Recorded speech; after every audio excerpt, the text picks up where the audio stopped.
everybody, welcome back to another bass lesson, and today we are expanding our repertoire of classic soul and R&B grooves, which to me are the best grooves.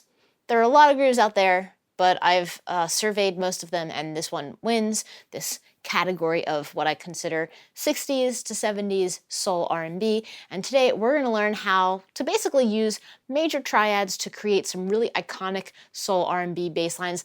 I like to think about it as 3 bass lines for the price of 1, where we're basically using the same concept, but with a little tweaking both rhythmically and with the notes and the keys and everything like that. We kind of have 3 bass lines that are very similar. So if you want to get tab or notation, anything like that, please head over to my Patreon page, like and subscribe to this channel, do all the things, be here, be awesome, learn how to play bass. Let's get into it.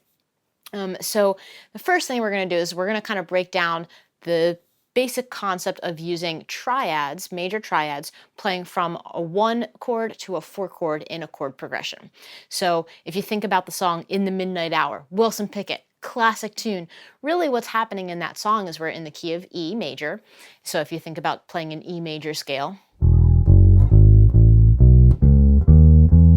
and you consider E the tonic as our 1 chord, which is going to be played major, and then the 4 chord, which is going to be built on A. So if you think 1, 2, 3, 4, you get to A.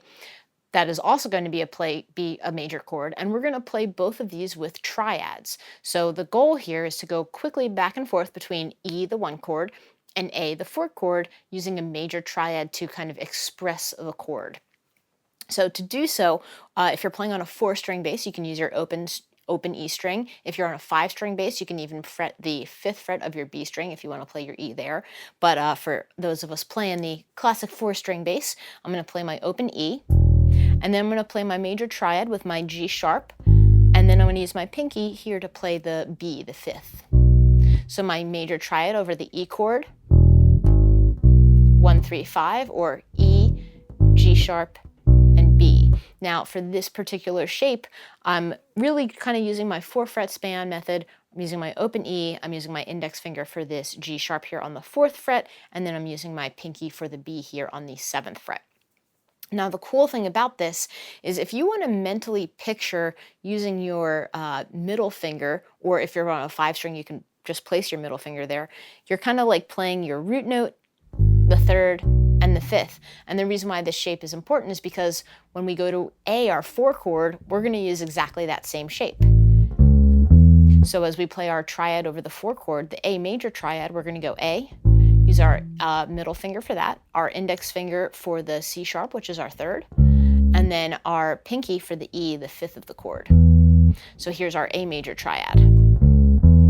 So what you can realize is we're kind of using exactly the same shape, we're just taking our open string into account. So when we play our E major triad, we're going to use that, and then when we play our A major triad, we're going to use exactly the same shape. The only difference is we are using our open string on the E chord, and then when we go and play our A major triad, we have our middle finger here on the 5th fret to give our kind of like traditional 4-fret span triad shape that we're probably used to playing. So the cool thing is we can just use this concept and go back and forth between these two.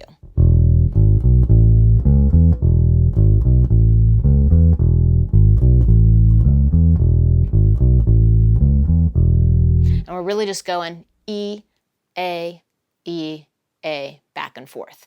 So that is kind of the gist of what this particular bass line for In the Midnight Hour is doing, at least during the verses. And I wanted to show you another way to play it so you have a little bit of flexibility on the fretboard. If you want, you can kind of take advantage of your open strings and change your hand position, where we play it like this, where as I play my E major triad, I'm using my open string, my pinky for the G sharp, the 3rd, and then my index finger to play the B here on the 2nd fret of my A string to use my open string position E major triad. And then I can use exactly the same format for going and playing the A major triad using my open A string, using my pinky for the C sharp here on the 4th fret, and then my index finger here for the E on the D string to play the 5th of the triad.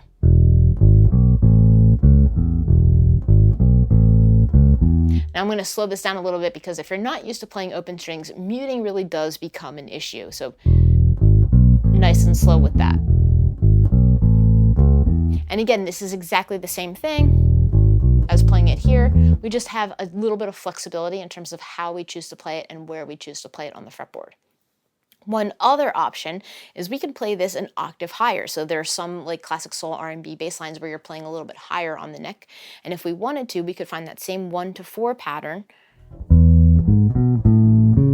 up here where I'm kind of using my 4-fret span triad shape, and I'm going to start it on the E on the 7th fret and then playing the A here on the 7th fret of my D string. So same exact triad shapes, just a different position on the fretboard. Now the reason why this is cool is because if you're going to start building bass lines and getting a little creative with what you're doing, this is a great place to start. Just having a couple of different options in terms of where you can play something, because that's really where things kind of get creative and interesting, is like when you're playing in different keys or you're choosing to use different rhythms or different places on the fretboard. Having as many options at your disposal as possible is really the name of the game. So even something as simple as playing an E major triad to an A major triad, but having a handful of different possibilities in terms of how you can do that and where you can place it on the fretboard, that's where the things really open up. That's where we start to really understand our fretboard. Now the next thing that we can do is we can kind of like change the rhythm of what we're doing. So for something like in the midnight hour, I'm kind of playing like one attack per note, and I'm kind of like playing 1, 2, and as my rhythmic pattern. So I've got like a quarter note followed by 2 eighth notes for the root, and then the 3rd and the 5th. Now if I wanted to kind of, let's say, play the bass line to the Etta James classic Tell Mama, which is such a great track, David Hood on the bass, Muscle Shoals, 4 Days. If you want to do something like that, you can play the same kind of figure, but take it to the key of F, which is the key of the record. And all of a sudden, it sounds a little weird because we're playing a half step up, but we're now in the key of F. I'm going to find it here on my 1st fret. My open A string is going to be the major 3rd, and I'm going to use my pinky to play the 5th, and I'm going to go back and forth between F and B flat, or 1 to 4. But instead of playing a quarter note and 2 eighth notes, I'm now just going to play straight eighth notes. So I'm going to do 2 attacks on my root. So all of a sudden, this feels like a very different bass line because we've done a couple things. 1, we've changed the key. We've moved from E to F. 2, we've changed the kind of approach in terms of where we're playing it on the fretboard because we're now using open strings, which is one of the great things about playing in the key of F. We have a lot of open string movement at our disposal. And then 3, we're just changing the rhythm slightly by playing all eighth notes.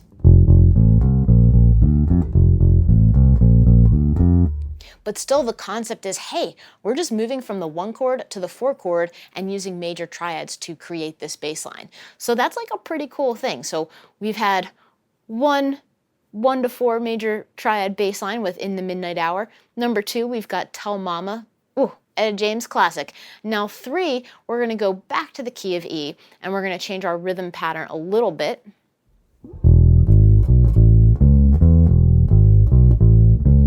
And all of a sudden we're playing Love Light. So I'm sure you're probably familiar with the song Turn On Your Love Light. There's Bobby Blue Bland, very hard to say 5 times fast. You've got the Blues Brothers version, there's Grateful Dead versions. This is kind of a classic that a lot of people do and really common at jams and things like that. But again, we're doing the same thing. We're going 1 to 4 using major triads. We're back in the key of E here, although check out the different versions because depending upon the singer, they may call the song in a different key. Could be in G, could be in D, who knows? But again, the concept is you just play your major triad 1 to 4 and you've got that bass line. But rhythmically, what's cool about this is we're kind of playing on the upbeats. We've got some ands and uhs at our disposal, so we're kind of anticipating. We're not playing straight eighth notes, but we can kind of come up with a really cool feel just by changing the rhythm of how we play these triads.